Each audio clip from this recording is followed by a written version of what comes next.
자, 오늘 2024년 새롭게 시작해서 신년 감사 예배로 드립니다. 신년 감사 예배 첫째 시간 1탄 했습니다. 창세원의 비밀 중에서 세상을 하나님께서 생명으로 창조하셨다라는 이러한 제목을 가지고 이 시간 창세기 1장 1절로 3절, 11, 12절, 20, 22절, 24, 25절 우리 같이 봉독해 보도록 하겠습니다. 우리 같이 봉독합니다. 태초에 하나님이 천지를 창조하시니라. 땅이 혼돈하고 공허하며 흑암이 깊음 위에 있고 하나님의 신은 수면에 운행하시니라. 하나님이 가라사대 빛이 있으라 하심에 빛이 있었고 11 하나님이 가라사대 땅은 풀과 씨 맺는 채소와 각기 종류대로 씨 가진 열매 맺는 과목을 내라 하심에 그대로 되어 땅이 풀과 각기 종류대로 씨 맺는 채소와 각기 종류대로 씨 가진 열매 맺는 나무를 내니 하나님의 보시기에 좋았더라. 20절 하나님이 가라사대 물들은 생물로 번성케 하라. 땅 위 하늘이 궁창에는 새가 나르라 하시고 하나님이 큰 물고기와 물에서 번성하여 움직이는 모든 생물을 그 종류대로 날개 있는 모든 새를 그 종류대로 창조하시니 하나님의 보시기에 좋았더라. 하나님이 그들에게 복을 주어 가라사대 생육하고 번성하여 여러 바닷물이 충만하라. 새들도 땅에 번성하라 하시니라. 24절 하나님이 가라사대 땅은 생물을 그 종류대로 내되 육축과 기는 것과 땅의 짐승을 종류대로 내라 하시고 그대로 되니라. 하나님이 땅의 짐승을 그 종류대로 육축을 그 종류대로 땅에 기는 모든 것을 그 종류대로 만드시니 하나님의 보시기에 좋았더라. 아멘. 제가 이번에는 예수님의 그 성탄에 대해서는 설교를 준비를 못했습니다. 그래서 신년 감사 예배에 대해서 제가 이제 머릿속에 있었던 그리고 그동안 한 2년 정도 하나님께서 제게 주신 은혜 창세원에 대한 다시 말하면 창세기에 대해서 하나님이 은혜를 주신 것에 대해서 한번 정리를 해야 되겠다라는 생각을 했다가 신년 감사 예배 신년이니까 감사 예배를 만들자라고 했습니다. 근데 원고 만들기 굉장히 힘들었습니다. 왜 이렇게 제가 지금 목사가 돼서 원고를 작성한 지 한 40년쯤 지금 되는데 이렇게 힘든 적이 없었어요. 굉장히 힘들었습니다. 그래서 지금 4편을 만들었는데 오늘 새벽에 다시 한 편을 더 만들어야 되겠다라는 그런 생각이 됐어요. 그래서 다음 시간에 대해서는 이제 생명인데 여기서 생명을 창조하셨다. 오늘 첫째 시간에는 생명을 창조하셨다라고 그랬는데 두 번째는 그 생명을 주장하시는 하나님인데 생명을 두 가지로 현실적인 실제적인 생명과 의미적인 생명. 그래서 의미적인 생명을 제가 계속 생각을 하고 있었는데 가만히 보니까 설교 속에 들어가 있질 않아요. 그래서 그것을 다시 추가해야 되겠다 해서 지금 원고는 지금 2시간밖에 안 돼 있습니다. 그래서 오늘 대예배하고 오후 예배 2시간 하고 다음 주에 2시간 또 하고 그 다음 주 세 번째 시간에는 1시간 이렇게 해서 5시간으로 한번 해보겠습니다. 창세원의 비밀이다 라고 그러는데 창세원은 뭡니까? 비롯할 창자죠. 이렇게 세상이 비롯된 창세기 우리가 성경을 창세기라고 그러죠. 근데 거기에 하나님의 에덴 동산에서 창세원이라고 저는 이렇게 이름을 붙였습니다. 하나님이 세상을 창조하신 비밀의 여러 가지 중에서 오늘 첫 번째 세상을 하나님은 생명으로 창조했다라고 하는데 이 생명에 대해서 아주 중요한 키포인트를 두도록 하겠습니다. 그래서 여러 가지 오늘 창세기 많은 내용들이 있는데 특별히 생명에 대해서 땅과 하늘과 물 이렇게 그래서 태초에 하나님이 천지를 창조하셨는데 하나님의 신이 수면에 운행했다. 그래서 이 신이 수면이라고 하는 것은 물 그 표면이라고 말하겠죠. 그러나 물 표면뿐만 아니라 이때 당시에는 물과 땅이 아직 구분되어 있지 않는 날입니다. 첫째 날은 구분되어 있지 않는 날입니다. 세 번째 날에, 넷째 날에 하늘과 별을 만드시고 그랬죠. 그래서 아마 셋째 날에 그 물과 그 육지와 바다를 만드셨던 걸로 보는데 그런 것도 모르고 있네요. 그렇습니다. 그래서 수면이라고 하면 땅과 물. 그래서 오늘 하나님께서는 오늘 우리가 11절, 12절 그리고 20절, 22절, 24, 5절 이렇게 말씀을 여러분들에게 제시를 했지만 하나님의 모든 곳에 다시 말하면 하늘의 궁창의 새들도 뭐라고 그랬느냐면 땅에 번성하라라고 이렇게 말합니다. 새들도 땅에서 번성하라라고 이렇게 말하죠. 그래서 물들은 생물로 번성, 그러니까 물고기들도 번성하고 땅에는 모든 식물들로 번성하라라고 하는 것이죠. 그래서 하나님이 땅의 짐승을 종류대로 육축을 그 종류대로 땅에 기는 것을 그 종류다. 다시 말하면 땅에 대해서 모든 것들을 하나님이 만드셨다라고 하는 이런 내용들입니다. 그래서 하나님께서 이제 세상을 만드실 때 생명으로 만드셨다라고 하는 것. 그래서 흙과 그 다음에 물과 하늘이 생명의 둥지를 만드셨다. 생명의 둥지, 생명의 근원, 흙에 그리고 물에 그리고 하늘에. 물론 하늘이라고 하는 말은 방금 말씀을 드렸습니다. 하늘 새들도 땅에 번성하는 하늘 공중에서 무슨 생명이 있어. 그것은 땅에 의해 하나님께서 말씀하신 것입니다. 자, 한번 생각을 해보도록 하겠습니다. 자, 하나님은 어느 날 생명이 생동하는 세상을 만드시고자 계획하셨습니다. 세상을 계획하셨다 이 말입니다. 그러니까 창세기 1장 1절 이전이죠. 하나님이 계획을 하셨고 만드시기로 직접 행동하신 것이 창세기 1장 1절입니다. 그러니까 1장 1절 이전에는 세상을 만드시고자 계획하셨다. 그리고 그렇게 온 세상을 만드시고는 맨 마지막으로 하나님 자신의 모양과 형상, 이것은 뭘까요? 자신의 모양과 형상은 오늘 이 말씀 속에서는 삼위일체라고 하는 모양과 형상에 대해서는 들어있지 않습니다만은 어쨌든 성경은 인간을 모양과 형상으로 만들었다. 그래서 모양과 형상을 닮은 한 피조물을 만드시고자 했습니다. 그 피조물의 이름이 바로 인간, 사람이었습니다. 그렇게 하나님은 하나님이 인간을 만드시면서 온갖 인간이 살아갈 이러저러한 모든 요건을 충분하게 계획하시고 만들어 놓으셨습니다. 이게 무슨 말인지 조금 이따가 말씀을 드리겠습니다. 이거는 얼른 지금 이 말을 이해하시는 분도 있겠지만 이해가 잘 안 되면 잠시 후에 말씀을 드립니다. 지금 저는 두 가지를 먼저 언급해 드렸습니다. 그 생명으로 생동하는 세상을 만드시고자 하나님이 계획하셨다. 그리고 피조된 그렇게 해서 생명으로 만들어진 세상은 온통 생명으로 생동하게 하셨다라는 것을 그 의미를 지금 두고 있습니다.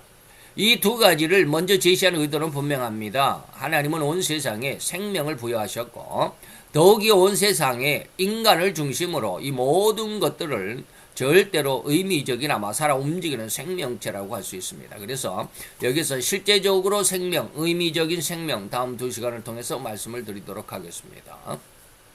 하나님이 온 세상에 생명을 부여하시는 것은 하늘과 땅과 물이 하나님의 신이 운행하셨다라는 것입니다. 그래서 하나님의 신이 수면에 운행했다라는 말입니다. 곧 하늘의 모든 새와 땅 위의 모든 동물과 식물 그리고 바다의 모든 물고기가 번성하도록 충만할 것을 축복하셨던 그러한 세상이었습니다.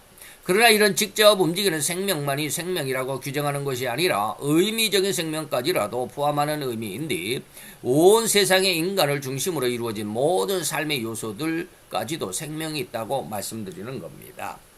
그래서 오늘은 많이 말씀을 드리지 않지만 다음 시간에는 이 의미적인 생명, 하나님이 세상을 주관하시는 것에 대해서 다음 시간에 말씀을 드릴 건데 거기에 대해서 이제 의미적인 생명까지도 하나님이 주관하신다.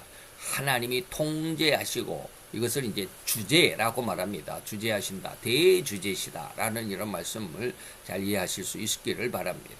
그 가령 인간들의 삶 속에서 절대적으로 필요한 정치, 경제, 혹은 문화, 사회, 예술까지도 살아있다고 합니다. 바로 이것을 이제 의미적인 생명이다. 실제적인 생명은 아니죠. 뭐 정치에 무슨 생명이 있겠습니까? 경제에 무슨 생명이 있겠습니까? 그러지 않죠. 그러나 의미적인 생명이 그 속에 들어 있습니다. 그래서 하나님이 그것을 주관하신다는 뜻입니다. 무슨 뜻인지 잘 이제 다음 시간에 그래서 아마 그런 내용을 좀 넣어야 될 건데 우리가 뭐 하나니 다음 시간에 합시다. 살아서 움직인다라는 의미를 부여하고 있음을 절대 부인할 수 없을 것입니다. 정치도 살아있다. 경제도 살아있다.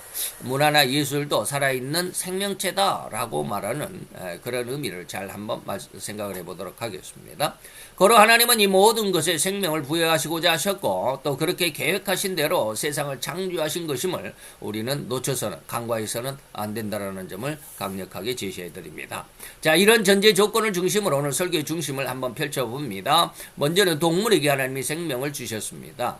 이 동물이라고 한다면 하늘의 새들과 육지 짐승 그리고 바다의 물고기들을 총망라한 그래서 살아 움직이는 이게 동자가 움직일 동자죠. 움직이는 물체들 물질적인 물체들이죠. 그래서 움직이는 모든 동물을 만드시고 그들에게 생명을 부여하셔서 자라가며 또한 번식할다. 번성하라 그랬죠. 번식할 수 있는 그래서 온 땅에 번성하도록 명하셨던 것입니다. 그래서 오늘 본문 20절, 22절 그리고 24절, 25절에 보니까 물속에는 뭐요? 그리고 또 하늘의 궁창에는 물속에는 큰 물고기와 여러 모든 생물들이 그리고 하늘에서는 날개 있는 모든 새들과 그 종류대로 모든 새들 그리고 땅에는 뭐요? 하나님이 그 종류대로 육축 그 다음에 기는 것 이런 것들 짐승 육축과 기는 것 모든 생물들을 만드셨다라는 것입니다. 곧 하늘에는 각양 각종 새로 번성하게 되었고 땅 위에는 각종 동물로 번성하게 되었으며 바다 물속에도 역시 각양 각종의 물고기로 번성하게 되었다라는 의미입니다. 그런데 이들 모든 동물들에게서 특징은 뭐냐면 생명을 보존하는 것과 번식하는 능력만을 부여한 피조물. 이 동물들에게는 뭐요? 의식이라는 게 없습니다. 의식이 없어요. 우리가 생각하는 뭐 이런 생각이나 뭐 계획이나 이런 게 없습니다. 단지 동물들에게 있어서 있는 것은 뭐 하나님이 뭘 주셨냐면 자기 생명을 보존하는 능력과 그리고 그 종족을 번식시키는 번성하라 했을 때 그 번식시키는 그러한 능력을 주셨다라는 것입니다. 그래서 물론 같은 종류의 동물들끼리 뭐 괴성을 지르고 소리를 내 가지고 서로 의사를 소통하기는 하지만 이것은 언어가 아니라는 것 우리가 이해할 수 있겠죠. 그래서 동물들은 언어를 주지 않았습니다. 말을 주지 않았습니다. 그리고 그냥 생명을 주었는데 그 생명의 특징은 뭐다? 자기를 보존하는, 자기를 지키는, 살아가는 이 말이죠. 그리고 종족을 번식시키는 그러한 특징적인 생명을 주셨다 이런 뜻입니다.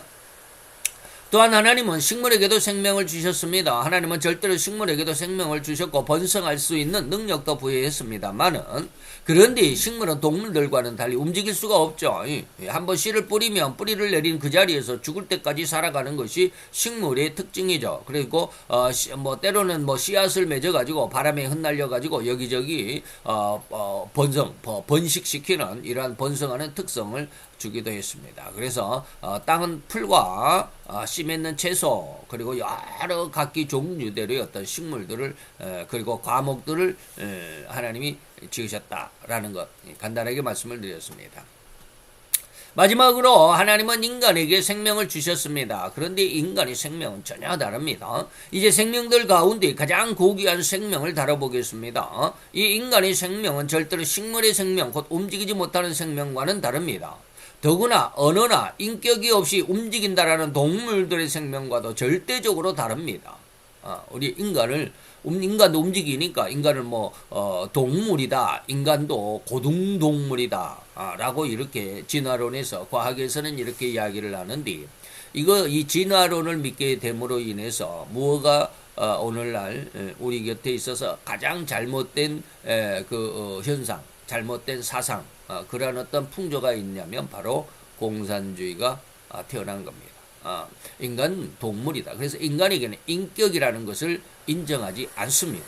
그저 그냥 인간은 하나의 물체예요. 물체. 그래서 공산주의 국가에서는 인권이 말살되는, 인권이 탄압되는, 인권을 무시하는 이런 경우가 굉장히 다반사죠.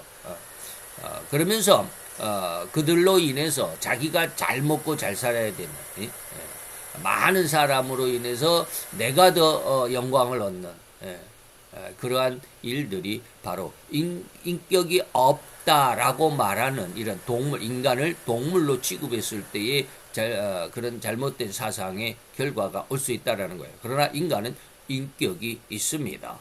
인격이 있다라는 거 절대로 우리는 하나님의 뜻 안에서 인간을 인격으로 볼 수 있어야 된다 이 말입니다. 고로 진화론에서는 인간이 원숭이에서 진화되었다라고 하는데 전적으로 인간과 원숭이는 근본 자체가 완전히 다른 존재일 뿐입니다. 이 원숭이는 동물로서 언어와 인격과 삼위일체 하나님의 모양과 형상을 전혀 뭐했다? 닮지 않았다. 하나님은 이 동물에게 그중에 원숭이, 침팬치, 이런 영장류라고 그러죠. 유인원이라고 그러죠. 인간과 비슷하니. 유인원들이라 할지라도 그들에게는 언어를 주지 않았습니다. 물론 우리가 심리학에서 공부를 하다 보면 침팬치 같은 것들을 요즘에 우리가 인터넷이 너무 발달해 가지고 인터넷에 보면 말하는 개도 있죠. 말하는 게 그러니까 이렇게 버튼을 누르면 엄마, 또 어떤 버튼을 누르면 아빠, 그리고 어떤 버튼을 누르면 간식, 어떤 거 주시면 주세요. 이러한 여러 가지 말이 들어있는 그 녹음이 되어 있는 버튼을 이렇게 쫙 놓고 걔가 가가지고 그걸 차례대로 누르게.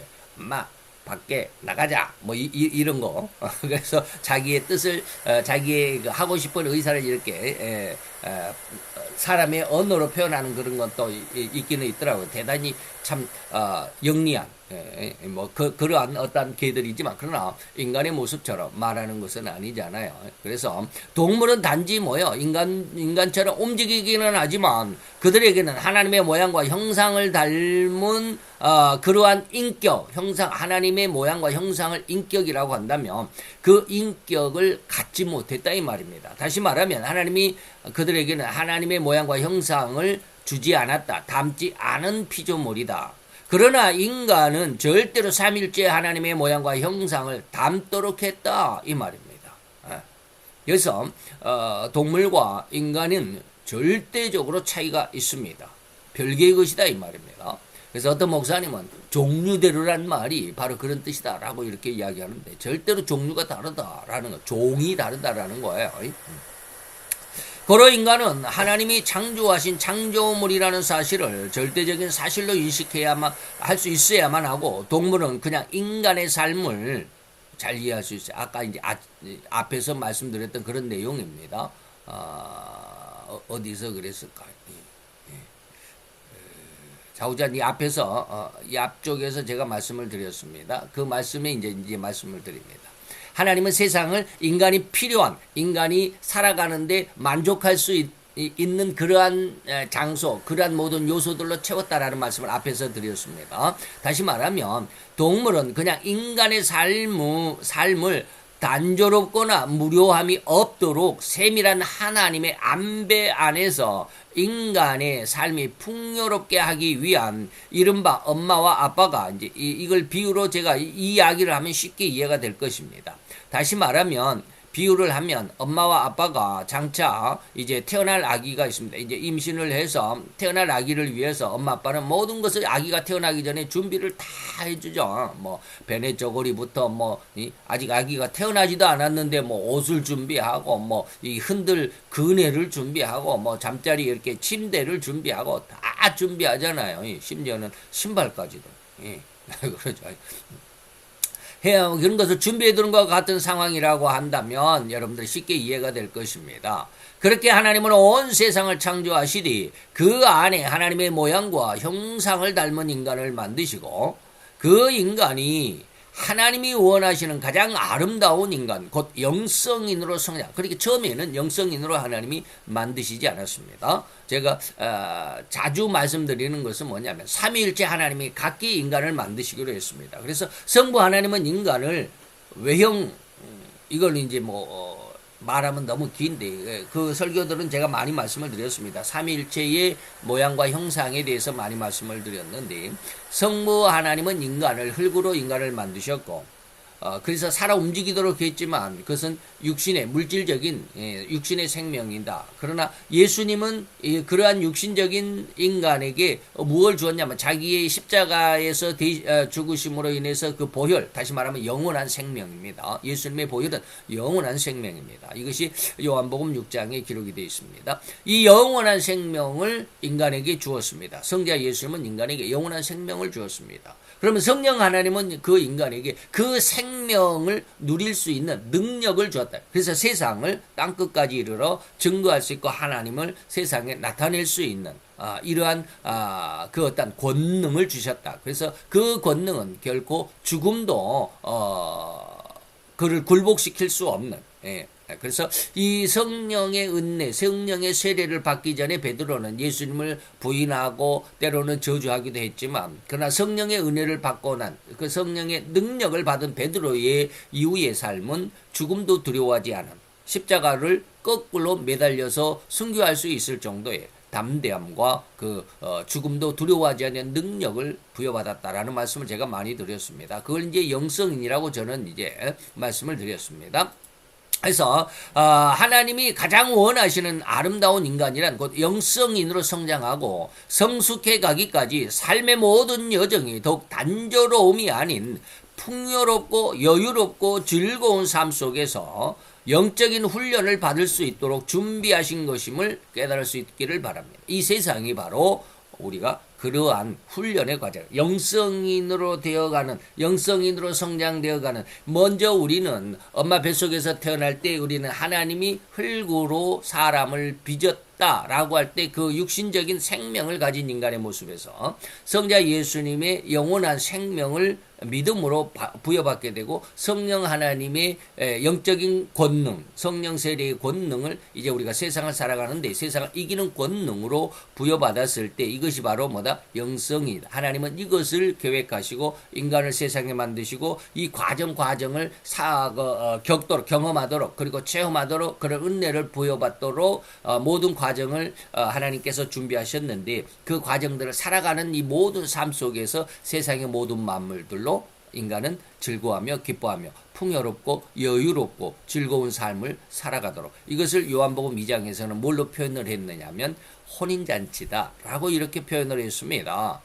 혼인잔치가 가장 인생에 있어서 최고의 즐거운 날이죠. 더 없는 날입니다. 더 이상 없는 날입니다. 그런데 그러한 날이 가장 즐거워해야만 할 그 가장 기본 요소인 포도주, 즐거움과 흥의 근원인 즐거움이 빠져버렸다. 포도주가 고갈됐다. 다 떨어졌다. 인간의 인생의 모습이 그렇습니다. 온 인생이 태어나면서부터 죽을 때까지 그리고 그 자손들까지 모두가 다 이 혼인식의 혼인날처럼 가장 즐겁고 풍요롭고 여유로워야 할 인생들이 그 인생에서 풍요롭고 여유롭고 즐거움의 근원인 포도주가 지금 고갈돼 다 떨어져 가고 있다. 그것을 빨리 회복시켜야 되는 거죠. 그래서 예수님이 오셔서 포도주를 만들어 주신 것입니다. 이게 바로 영적인 하나님의 은혜와 능력입니다. 그래서 이러한 즐거운 삶 속에서 영적인 훈련을 받을 수 있도록 준비하신 것이 바로 이 세상입니다. 그래서 삼일째 하나님의 성품을 우리가 신격이라고 한다면 인간은 인격이겠죠.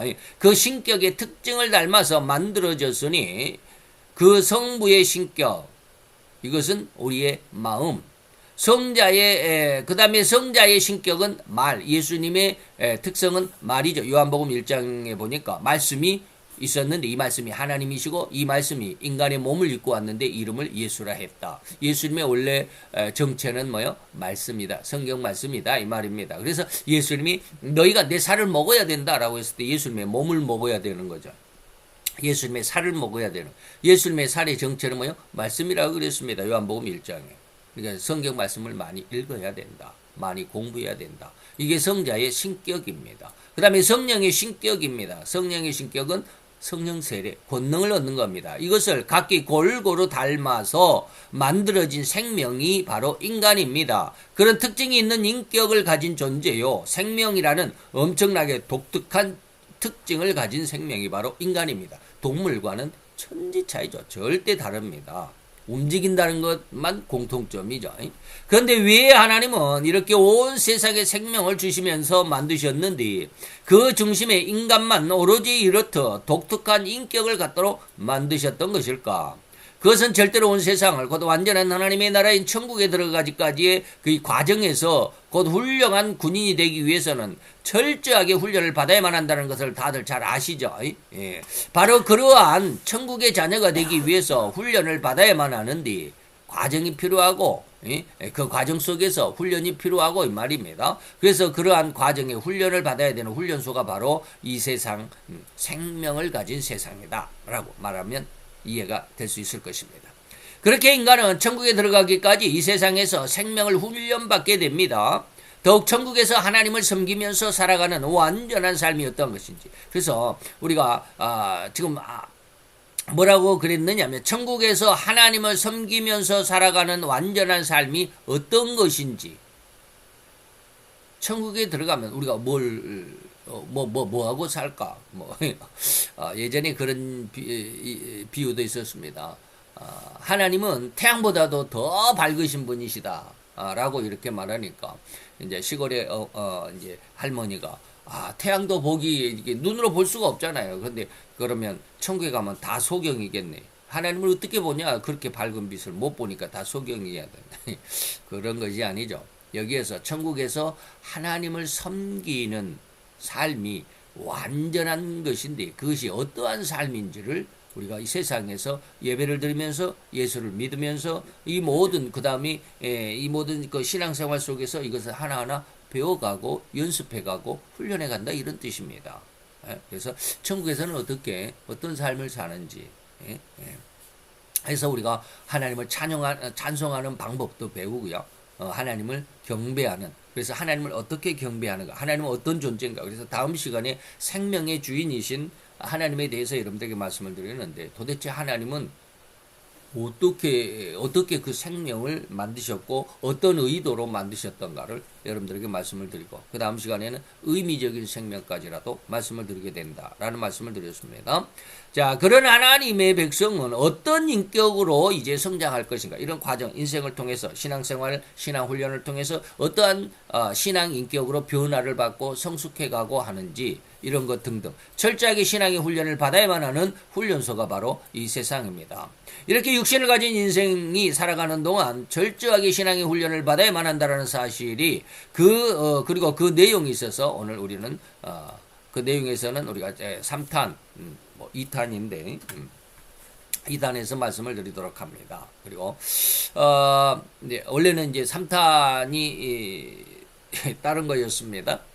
그래서 지금 여기가 있는데 한번 밑으로 이렇게 쭉 두 번째 시간에는 이제 하나님이 세상을 주관하시는데 생명을 주관하시는 그 다음에 이제 여기까지밖에 아직 원고가 준비되어 있지 않습니다. 그래서 세 번째 시간, 그래서 이제 오늘 뭐라고 그랬냐면 생명을 주관하시는 하나님인데 오늘 의미적인 생명은 다음 시간에, 이 시간에는 이제 두 번째 시간에는 실제적인 생명에 대해서, 그 다음에 세 번째 시간은 이제 인간이 바로 영성인이 세상을 관장한다. 그래서 이 말씀에 대해서 아까 제가 이제 3탄이다 라고 이렇게 말했는데 원래는 이게 이제 4탄이 되겠죠. 이제 한 시간씩 미뤄지니까. 그래서 이것은 아직 이렇게 제목만 있고 머릿속에 있습니다.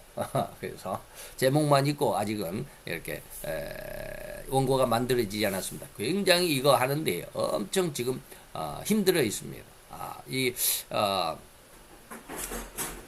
창세기 공부가 그렇게 쉬운 것이 아니에요.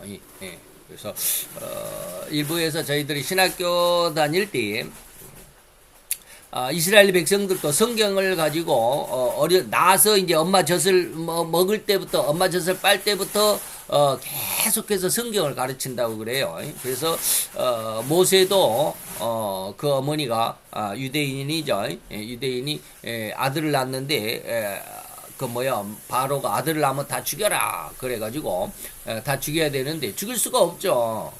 그래가지고 이제 나일강에다가 띄워놓고 그리고 그 나일강에 그 바로의 공주가 나와서 목욕하는데 그쪽으로 살짝 그 누나가 미리암이라는 누나가 모세를 바구니에 담아서 바로의 공주 목욕하는 곳으로 살짝 밀어놓죠. 그러니까 떠내려오는 그 바구니를 그 바로의 공주가 건져가지고 자기 아들로 이제 삼았는데 자기는 아기를 안 낳았으니까 젖이 안 나오잖아요. 그래서 이제 그 아기를 꺼낸 그 자리에 이제 이 미리암이 나와가지고 젖이 잘 나온 유모 한 사람이 필요하지 않느냐. 그래서 그 유모를 내가 소개시켜 줄게 해가지고 모세의 어머니를 거기에 그 왕궁으로 밀어넣죠. 그래서 모세의 어머니가 유모로서 모세를 키웁니다. 그러면서 계속 너는 히브리인이야. 너는 하나님의 아들이야. 너는 하나님의 백성이야. 라고 하는 것을 젖을 먹일 때부터 계속해서 그런 훈련, 교육을 시킵니다. 이게 굉장히 중요하다. 다시 말하면 신앙의 훈련이 얼마나 중요한지를 우리가 알아야만 하는데, 그래서 제가 지난 시간에 그런 말씀을 드렸습니다. 지금 세상에는 어떤 이념, 우리나라에는 지금 이념을 따지면 그냥 완전히 그 무식한 사람으로 이렇게 막 규정을 해버려요. 왜 이념을 가지고 그러냐? 이념이라고 하는 것은 뭐야? 공산주의 사상이냐, 민주주의 사상이냐, 자유 사상이냐, 평등 사상이냐, 뭐 이러한 어떤 그 기준이거든요. 그러나 세상에 그 나라가 흥할 아주 잘 되는 나라들은 이념이 아주 똑바르게 되어 있습니다. 그래서 유대인들에게는 우리가 흔히 말하는 유대이즘이다라는 말을 하는데 그 유대이즘이 시오니즘입니다. 시오니즘이라고 하는 유대 사상이 기준이 되어 있어가지고 지금 뭐 거기 뭐 1000만도 안 되는 아주 작은 나라이지만 그 옆에 지금 전쟁하는 거 보세요. 아주 우리가 쉽게 시체말로 하면 게임이 안 될 정도로 그냥 완전히 뭐랄까 큰 격차를 가지고 전쟁을 하잖아요. 그건 뭐야? 그들의 이념이 아주 뭐라 그럴까 똑바르게 서 있기 때문에 그렇습니다. 여호와 하나님의 사상. 그래서 유대인들에게는 바로 그런 시오니즘이라고 하는 유대이즘이라고 하는 이념이 중심이 있고요. 옛날에 지금은 일본은 그러지 않지만 지금도 물론 간혹 뭐 많이 있지만 일본에는 신도이즘, 그 신사 중심으로 해가 신도이즘이라고 하는 그런 사상을 가지고 있습니다. 그런데 우리나라에는 이러한 공산주의냐 아니면 이러한 자유주의냐라고 하는 이 이념을 가르치지 않아요. 처음에 우리나라에 박정희 대통령이 있을 때 18년 동안에는 굉장한 이념 교육을 많이 시켰죠. 쉽게 말하면 방공 교육을 아주 철저하게 시켰습니다. 그래서 그때는 우리나라에 이제 우리 딸 같은 경우는 그런 교과서에 그런 내용이 없을 겁니다. 이승복이라고 하는 저희들이 어렸을 때 공부를 할 때는 교과서에 이승복에 대한 어떤 그 챕터가 있었습니다. 과목에 그런 내용들. 그런 방공이라고 하는 일 사상이 없다 보니까 오히려 공산주의가 우리나라에 대해서 교육을 시킵니다. 아주 암암리에 이게 이제 70년대 말에서 80년대부터 이제 막 그 이전에도 있었지만 그때 아주 엄청나게 공격적으로 대학생들을 그 현혹을 시킵니다. 선전선동을 하죠. 그게 바로 이제 한총련, 한국 대학생 총연합회라고 한총련의 탄생이 됩니다. 그리고 그들 이제 80년대가 지나고 10년쯤 후에 90년대에는 전대입이라고 하는 전국 대학생 연합회라고 하는 전대협이 출연을 하게 됩니다. 전부 다 김일성이의 주체 사상을 배운 주사파라고 이렇게 말합니다. 공산주의, 우리나라의 공산주의 사상을 따르는 사람들, 그래서 이 1대가 한총련, 2대가 전대협, 그리고 요즘에는 뭐요? 대진련이라고 그래요. 어젠가 그젠가 같아요. 어젠가 대통령의 그저께인가 대통령실을 그 18명이 그냥 침범을 해가지고 또 들어가가지고 그냥 윤석열 물러나라 뭐 사퇴하라 막 이런 것 했던 그런 대학생 18명이 누구냐면 대진련 대학생 진보연합회라고 하는 대진련 오늘날 아주 좌파 대학생들이 있습니다. 그건 전부 다 학교에서 그런 걸 가르치지 않잖아요. 동아리에서 이런 걸 가르칩니다. 학교 과목이 끝나면 동아리에서 이런 과목들 해가지고 이렇게 쭉 모여가지고 전부 다 이렇게 모집을 해가지고 이런 걸 하는데 그러한 잘못된 교육을 하다 보니까 그 속에서 오늘날 40년이잖아요. 40년이 지나고 나니까 오늘날에는 거의 건드릴 수 없을 정도로 어마어마하게 큰 나무가 되어가지고 우리나라의 40% 아주 엄청난 굳건한 시멘트 조직같이 말이죠. 40% 정도가 이런 공산주의에 물들어 있습니다. 그래서 우리나라가 다음 대통령을 물론 이제 석 달 후에 국회의원 선거에서 이런 좌파 계열, 민주당 계열이죠. 좌파 계열이 150석 이상을 해버리면 곤란합니다. 지금 160석, 150, 이렇게 300명 중에서 절반이 150이잖아요. 이렇게 150 이상, 168석이니까 멋대로 하잖아요. 자기 멋대로. 근데 이번에 이제 석 달 후에 국회가 민주당이 150석 이상, 160석 정도 해버리면 큰일 납니다. 앞으로 3년, 대통령 3년 동안 완전히 대통령 허수아비가 돼버립니다. 말을 안 들어주잖아요. 그래서 우파 계열인 민주당, 저는 이제 뭐 국민의힘을 전폭적으로 밀지는 당원은 아니고 거기에 대해서 전폭적으로 지지는 하지 않지만, 그러나 내 적은 친구다라는 말처럼 국민의힘에 대한 후원은 합니다. 왜? 그들이 그래도 자유와 민주의 중심이기 때문에 그렇습니다. 그래서 이번에 국회의원 선거를 잘해야 되고 우파 계열로 잘해야 되고, 그래서 다음 3년 후에 대통령 선거 때 반드시 우파에서 대통령이 나와야 됩니다. 그래야 우리나라가 조금 그나마 생명을 연장할 수 있습니다. 그렇지 않으면 제가 언젠가 한번 그렇게 말씀을 드렸습니다. 우리나라에 김대중 씨가 대통령이 되었을 때 우리나라가 공산화가 30%다. 그 다음에 노무현이 때는 50%가 공산화가 됐다. 그 다음에 문재인 정부 때는 70%가 공산화가 됐다. 그런데 그 다음에 이재명이가 대통령이 된다면 우리나라는 거의 90% 이상 공산화가 된다라는 말씀을 한번 드린 적이 있습니다. 아주 옛날에. 그렇게 될 겁니다. 그래서 대통령 잘 뽑아야 됩니다. 이것이 우리나라의 어떤 훈련, 이게 신앙 훈련뿐만 아니라 제가 이제 왜 이 창세원의 비밀이라는 말씀 속에서 다음 시간에 하나님의 생명을 주관하시는 현실적인 실제적인 생명, 그 다음에 세 번째 시간에 이제 의미적인 생명을 말씀드릴 때 이 말씀을 많이 드릴 겁니다. 왜 중요한지 이러한 이 신앙 훈련이, 그래서 이 신앙 훈련 안에서 정치와 경제, 문화, 이게 종교는 정치에 관여하면 안 된다라고 이렇게 많이 말씀을 해요. 저도 그렇게 배웠습니다. 그리고 한 2년쯤 전까지는 절대로 교회에서 목사님이 정치적인 얘기를 하면 굉장히 싫어했습니다. 목사가 무슨 진리만 설포하면 되고 하나님의 말씀만 증거하면 되지, 무슨 정치를 하고 정치 목사냐고 막 그랬는데, 창세원이라고 너는 흙이니 흙으로 돌아가라라고 하는, 그때 한 2년쯤 전부터 하나님이 그 말씀을 주실 때부터 확 깨었습니다. 정치 하나님 안에는 그럼 정치가 없냐? 하나님 안에 농사가 없냐? 아니요, 하나님이 다 그걸 관장하시잖아요. 하나님이 정치도 주관하시고 경제도 주관하시고 사회우주 자연 만물은 뭐요? 그 안에 농업이 있고 공업이 있고 임업이 있고 모든 산업이 자연 환경 속에 들어있습니다. 하나님이 다 주관하시잖아요. 그런 것을 느끼게 되고 하나님이 그걸 깨닫게 되니까, 이런 교육을 교회에서 해야 되는구나. 교회에서 이러한 교육을, 정치적인 어떤 올바른 정치인의 그 어떤 그 교육을 하지 않으니까 오늘날 교회가 그저 세상 정치를 정치인들에게 맡기고 우리는 그냥 잘만 하면 돼 하다 보니까 자기 배만 불리는 이런 엉뚱한 모습이 됐다라고 저는 그렇게 봅니다. 그래서 신앙훈련이라고 하는 게, 그래서 이제 세 번째 시간에 그런 말씀을 많이 들을 겁니다. 정말로 우리가 무엇을 위해서 신앙훈련을 받아야 되는지 말이죠. 자, 넘어갑시다.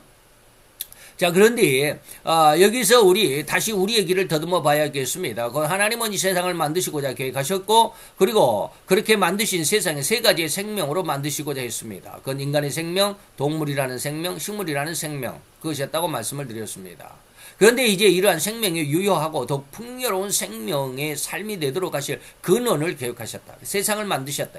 곧 하나님은 이런 의도와 계획을 세우고서 세상을 창조하시되 인간과 동물과 생물의 생명을 창조하시기 전에 먼저 그러한 생명이 생동하고 풍요롭게 번성할 수 있는 모든 조건을 준비하셨습니다. 이제 수면에 하나님의 신이 운행했다라는 창세기 1장 2절의 말씀을 지금 여러분들에게 드리는 겁니다.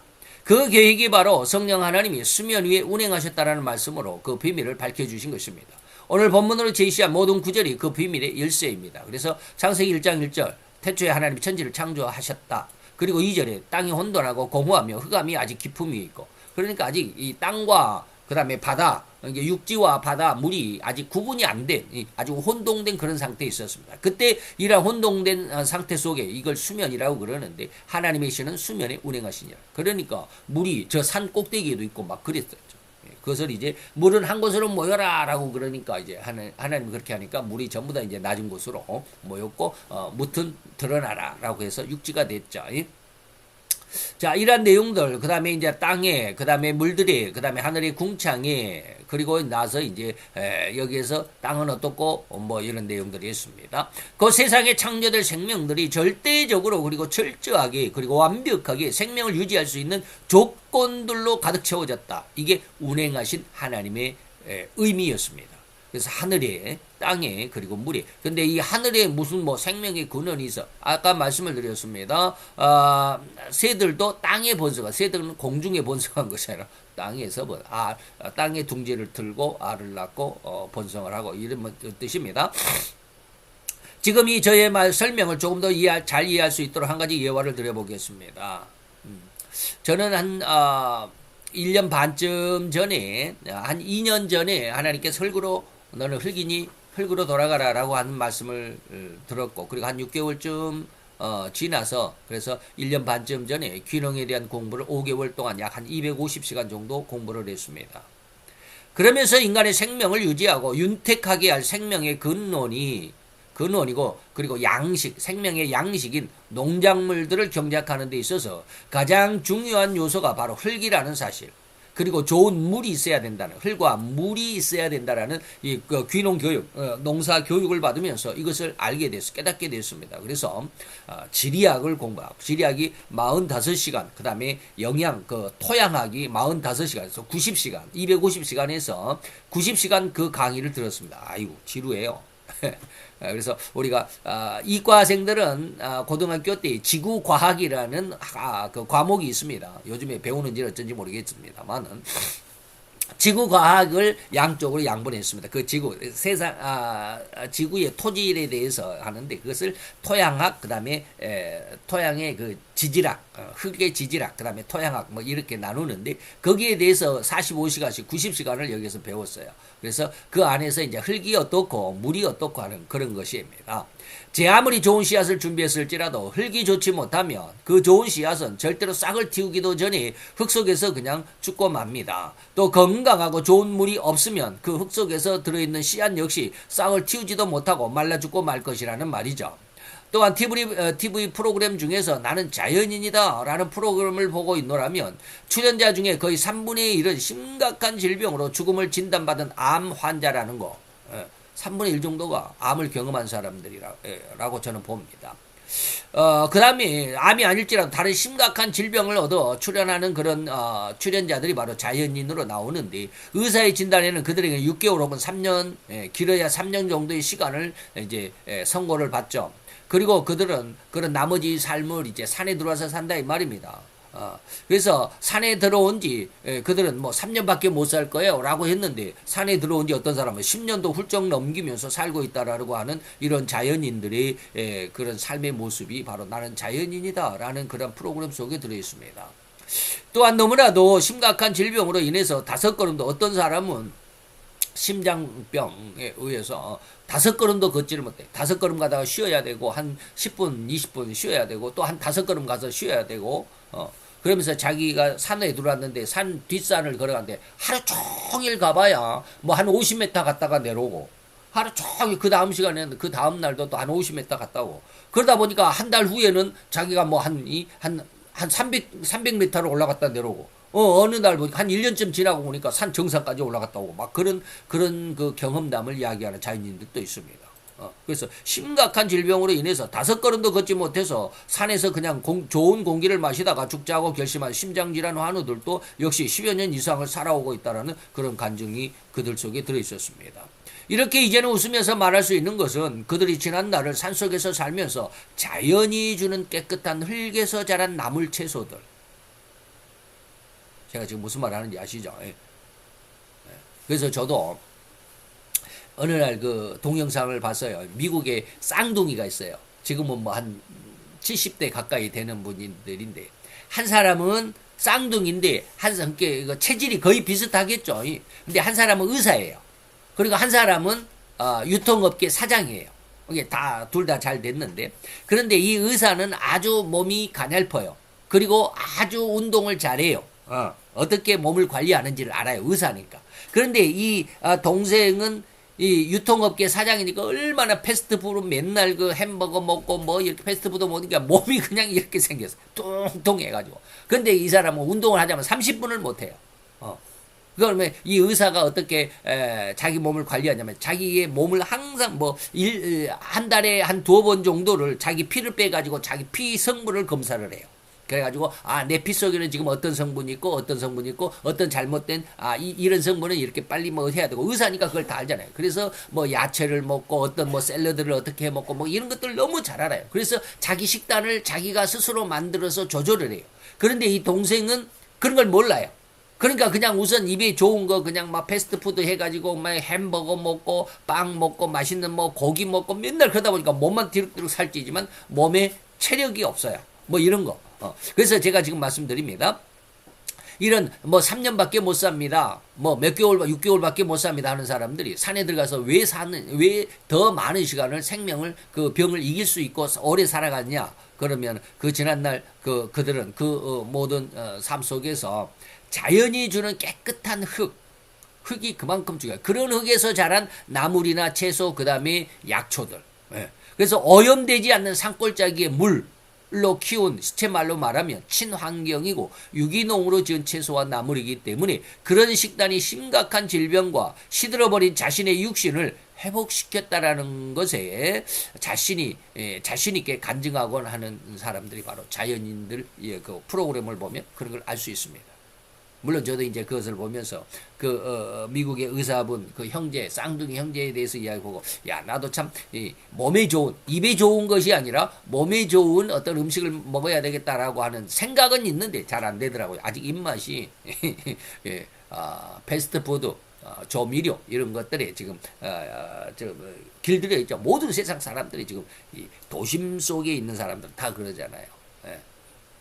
그래서 그런 자, 넘어갑시다. 인간적이면서 욕심이 다분한 의도와 계획으로 흙에 억지로 많은 화학적인 방법으로 만들어낸 고독성 농약이나 그런 비료들을 사용해서 급격하게 농작물을 자라게 하는 이런 욕심의 결과물인 이러한 농작물이 아니죠. 친환경이다. 아까 제가 말씀을 드렸습니다. 친환경이다. 유기농이다라고 하는 것은 이러한 농약이나 비료들을 사용하지 않습니다. 자연 그대로 이 말이에요.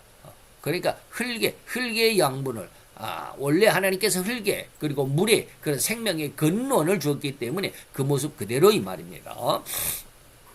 자, 그래서 이러한 인간의 그런 욕심적인 결과물들은 결코 깊은 산소 그리고 인간의 더럽고 추악한 욕심의 결과물들이 다 비료나 이런 것들이 닫을 수 없는 그런 청정한 곳이고, 이러한 청정한 곳에서 자란 나물과 채소들이 바로 하나님이 맨 처음 이 세상을 만드시면서 축복하신 그 축복의 근원 자체이기 때문에 바로 인간의 생명, 육신이 살아갈 수 있다 이 말입니다.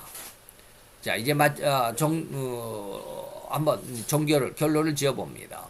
이제 이 시간을 통해서 우리 신자들은 철저하고 절대적으로 이 세상에 생명이 살아 역동한다라는 사실과 그 역동하는 생명이 어떤 방법과 어떤 삶으로 살아가야만 가장 건강하고 가장 행복하고 가장 즐거운 삶이 될 것인가를 확실하게 우리 각기의 뇌리에 각인시켜야만 합니다. 이미 우리 인간 속에 너무나도 풍성하고 충만하게 채워져 있는 이 세상의 욕심을 차츰차츰 지워나가고 씻어낼 수 있는 귀한 은혜, 하나님이 개입하시는 은혜로 더욱 풍성하게 자라가시기를 더욱 축원해 드리는 바입니다. 아멘. 그래서 하나님이 만든 세상. 그래서 오늘 이 첫 번째 이 설교를 만드는데 한 2주 걸렸습니다. 엄청 힘들었습니다. 이게 하나님의 비밀인데 제 생각에는 그래요. 아까 제가 이제 유대인들 이야기를 했는데 유대인들은 성경을 그렇게 엄마 젖을 물릴 때부터 이렇게 성경을 가르치고 그러는데 유대인들이 이제 자라면서 성경을 배우고 날 때부터 이제 그 회당에 들어가서 성경을 배우는데요. 성경은 창세기를 배우는데 1장부터 3장까지는 배우지 않습니다. 제가 지금 거꾸로 말하나? 헷갈리네요. 1장부터 3장, 창세기 1장부터 3장까지만 배우는지, 아니면 1장과 3장을 제외하는지, 그거 제가, 지금 갑자기 말씀드리려고 그러니까 헷갈리네요. 그건 다음에 제가 말씀드리고. 자, 오지간, 마귀는 세상을 하나님이 만들었다는 사실을 완전히 인간에게서 지워버리려고 그래요. 그래서 아마 창세기 1장에서 3장까지는 놔두고, 유대인들조차도 그렇게 성경을 교육을 시킨다고 그래요. 그래서 마귀가 가장 싫어하는 성경이 창세기 1장 1절에서 3장, 그 다음에 다니엘서 같은 거, 그 다음에 요한계시록 같은 거. 마지막 다시 말하면 마귀의 정체가 적나라하게 드러날 수 있는, 마귀의 정체를 그냥 확 펼쳐놓은, 비밀을 밝혀놓은, 마귀의 비밀을 밝혀놓은 책들이 바로 이제 종말에 대한 책. 그래서 다니엘이나 그 다음에 요한계시록 같은 거, 이런 것들은 거의 교육을 하지 않습니다. 마귀가 그렇게 인간에게 교육하는 그런 모든 시스템들을 인간의 생각, 사상 속에 그런 걸 집어넣게 되죠. 그래서 아까 제가 이념 교육이 얼마나 중요하다는 것 잠깐 말씀을 드렸는데 그런 내용들이 들어 있습니다. 그런데 오늘 우리는, 그래서 저도 이 지금 첫 번째 설교를 이거 하는데 한 2주 걸렸습니다. 이 머리에 정리가 안 돼요. 그동안 한 1년 반 정도를 이렇게 탁 정리를 해왔는데도 불구하고 이게 정리가 안 돼가지고 뭐 어떻게 원고를 써내려가지를 못하겠더라고요. 너무 힘들었는데. 그래도 이제 그걸 참고 했고, 두 번째 설교에는 뭐 한 이틀 만에 만들었습니다만, 제가 이번만큼 아직도 이제 벌써 이 5편을 다 만들어 놨어야 합니다. 그런데 지금 원고가 정리가 안 돼 있잖아요. 이렇게 설교 원고를 이렇게 힘들게 작성해 본 적이 지금 처음이에요. 너무 힘들어요.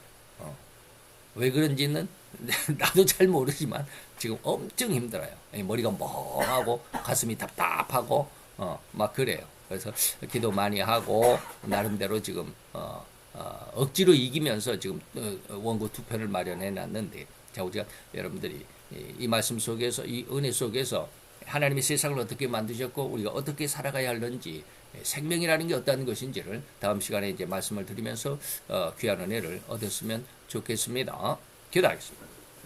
할렐루야. 주님, 오늘도 여호와 이 귀한 은혜와 은총을 감사드리나이다. 우리가 2024년 새해 아버지며 맞이하면서 하나님 앞에 새롭게 하나님에 대해서, 그리고 우리 인간에 대해서, 그리고 생명에 대해서, 세상에 대해서 다시 한번 점검하며 아버지며 그 안의 내용, 그 안의 의미, 하나님의 진의를 더듬어 살펴가는데 귀한 은혜의 시간이 될 수 있도록 주님 역사해 주옵소서. 아버지의 귀한 시간들 마련하는데 하나님이 능력이 되시고 하나님이 지켜 보호하시며 아버지 하나님의 귀한 뜻을 그대로 세상 가운데 드러내고 전달할 수 있는 은혜의 역사로 나타난 바 되게 하여 주옵소서. 오늘 말씀 아버지 세상을 생명으로 창조하신, 그리고 그 하나님의 진리 속에서 우리가 무엇을 들었는지 우리 마음속에 하나님에 대한 확고한 신념, 그리고 믿음, 그 변화되는 믿음의 풍성한 열매가 나타나기까지 아버지며 올바로, 그리고 또한 올곧은, 그리고 더욱 튼튼한 신앙의 줄기로 잘 자라갈 수 있도록 역사해